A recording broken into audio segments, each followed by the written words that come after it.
programme, il y avait Makin, qui venait d'être élu à l'Académie française. Donc Makin, voilà, Makin, me pose dans le canapé en me disant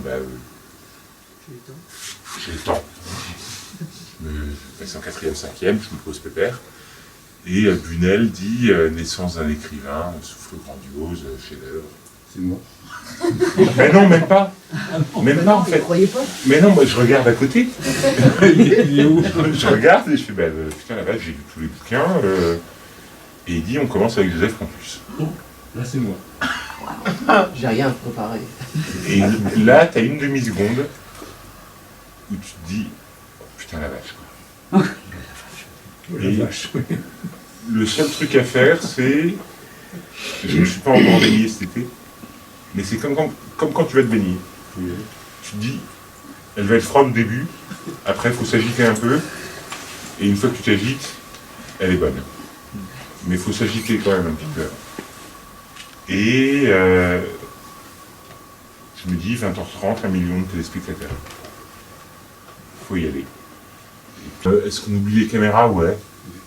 Ouais, parce que on parle de livres, tout le travail que font les libraires. Et les collègues, demain, ils recommencent à 4h du mat. Et moi, je suis là ce soir à plein heure. Et je sais que ce week-end, je serai au Salon des Livres à Vannes. Ils ont lu le bouquin, ils se l'approprient. Ils l'offrent. Il y a un peu toujours ce sentiment de trahison en se disant, voilà, moi j'ai quitté l'usine, eux ils y sont encore. Mais le fait de venir par la littérature et pas de venir par le reportage, c'était complètement différent en fait. Et si j'étais venu par le reportage, je pense pas qu'il y aurait autant de gens qui auraient apprécié et qui se seraient autant reconnus là-dedans. Je suis allé chez Dialogue à Brest, petite librairie de province. Avant ou après la grande librairie? Après. Et il y a 2 personnes qui sont venues à la fin de la rencontre, 2 petits PD qui se tenaient par la main. Et il y a un chapitre où j'évoque un petit ouvrier homosexuel. Et un des 2 mecs m'a dit, je me suis fait vanner pendant 2 ans à l'usine, à l'abattoir, pas l'abattoir où tu bossais. Mais j'ai lu ton livre et je suis arrivé le lendemain et j'ai dit à mes collègues, j'ai le droit d'être PD, c'est écrit dans un livre.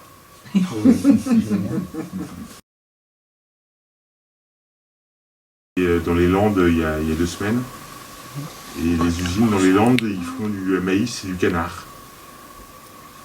Et le canard, c'est dégueulasse. Ils engraissent des canards. J'ai ramené des bocaux. Faut faire des économies. Mais les ouvriers me disaient, nous, on n'a jamais bossé dans le poisson, parce que dans les Landes, il n'y a pas de poisson. On n'a jamais bossé dans le bœuf, mais ce que tu racontes, c'est nous. Moi, j'arrive, je me marie avec Christelle, et je ne vais pas à l'usine pour écrire. Je vais à l'usine pour bosser. Et j'écris pas pour, j'écris parce que je ne peux pas faire autrement. Pour m'en échapper, pour sortir par le haut. J'écris en rentrant. Parce que j'ai besoin de...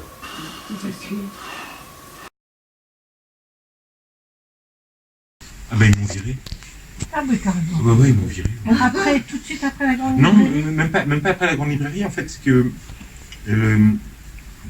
je signe le bouquin avec la maison d'édition en juin.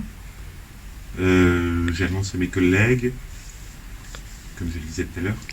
Et le premier truc que je dis à mes collègues, c'est je leur dis, je vous paie l'apéro vendredi.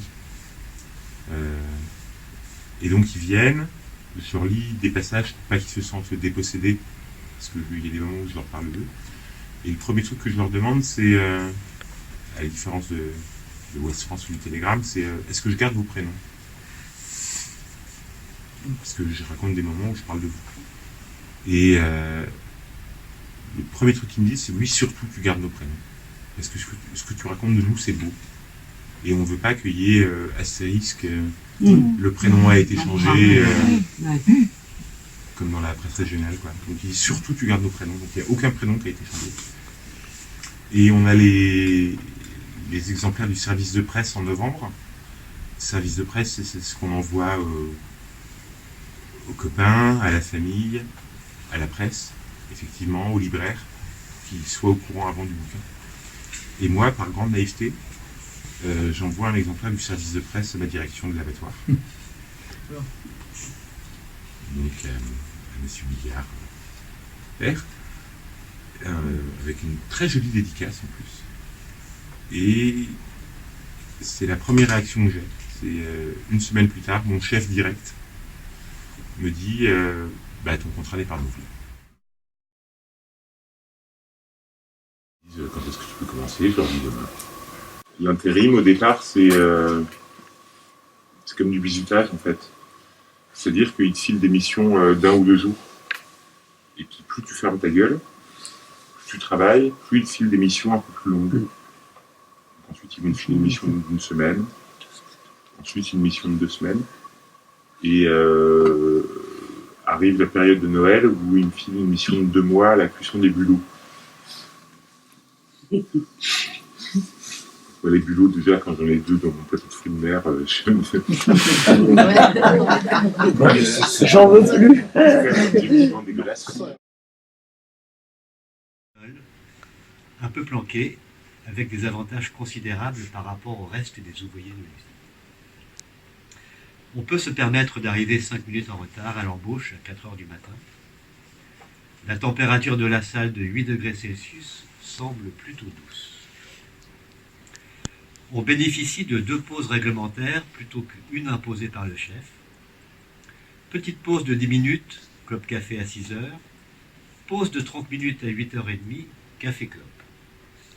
Le boulot n'est pas si dur, répétitif. Vider des caisses de 25 kg de poissons pour remplir d'autres caisses de 25 kg.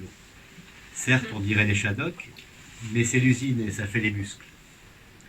La machine ne tombe jamais en panne, et les poissons changent. Des lieux, des merlans, des lieux noirs et des lieux jaunes, des sabres, des aigles fins, des lottes, et surtout et encore des lieux de toutes sortes. Ça évite la répétition de la monotonie. Aujourd'hui, les ouvriers de dépotage étaient en grève, non les autres de l'usine. Preuve du privilège des avantages acquis, tant mieux pour eux ces avantages qu'ils ont dû acquérir de haute lutte. À l'embauche, nous n'étions que 2 intérimaires. Des gars sont venus nous prêter main forte après la première pause. On a dépoté des caisses et des caisses de sabre et de merlan. On a fini le travail. En écrivant ces mots, je continue à dépoter des lieux communs.